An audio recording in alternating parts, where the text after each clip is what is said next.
Bonjour à tous, c'est parti, retour au petit trot en espérant avoir beaucoup plus de logique. Alors, vous l'avez remarqué ces derniers temps, c'est très compliqué et ça vient du programme des quintés plus de galop. C'est-à-dire qu'on s'entête en haut lieu à nous mettre du handicap quinté, de la première épreuve, des fois de la deuxième épreuve et encore du handicap quinté.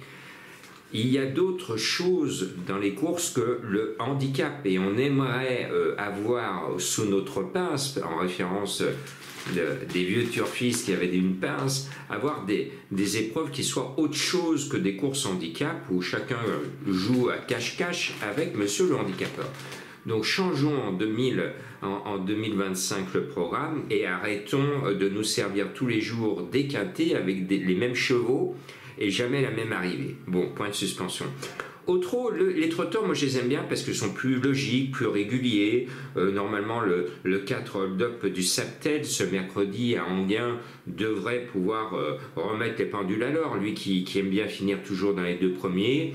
La victoire lui a échappé récemment, il peut l'emporter. Ce 4 me plaît beaucoup, puis je vais rester devant avec le 3 Hitchcock qui vient de gagner alors qu'il n'était pas prêt.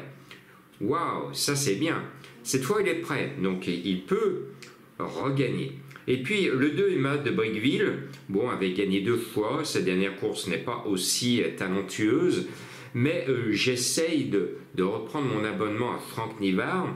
L'animal est en première ligne derrière le Teustar et me plaît beaucoup, beaucoup, beaucoup.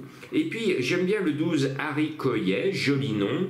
Mené par l'homme qui est en forme cet été, comme tous les étés, David Themin. Le cheval, patatras la dernière fois disqualifié, mais dans l'ensemble, regardez son palmarès, il est quand même joli, quelques beaux succès. C'est un cheval de qualité et je suis tenu de le mettre sur mon ticket. Maintenant, vous le savez, l'autre fois j'y croyais, mais elle est partie de trop loin et elle s'est fait manger sa 5e place sur le poteau. Je suis un fan des Marmions, donc il en met 2, je mets les 2. Et d'abord, je mets Gloire du Lupin, l'As, menée par le driveur maison Antoine Biels. Elle m'a plu la dernière fois, même si sur la fin, elle m'a fait fondre tous mes espoirs sur le poteau. Mais là, si elle est menée plus sagement, si elle ne part pas comme une folle comme la dernière fois, elle devrait faire quelque chose de pas mal. Tout comme sa compagne de boxe, le 13, Giannina Bella.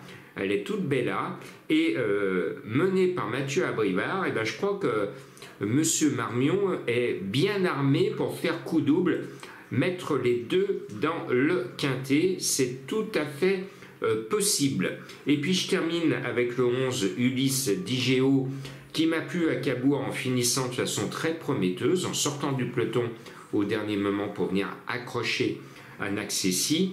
Et puis je fais confiance à Madame Colombo, même si sa môme court encore, elle est partie de trop loin et elle a cédé. Voilà ce qui arrive à ceux qui partent de trop loin, trop tôt.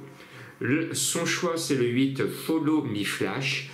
Je flash un peu pour lui. Ce numéro 8 vient de figurer à l'arrivée d'un quintet qu'il a pimenté à 40 contre 1.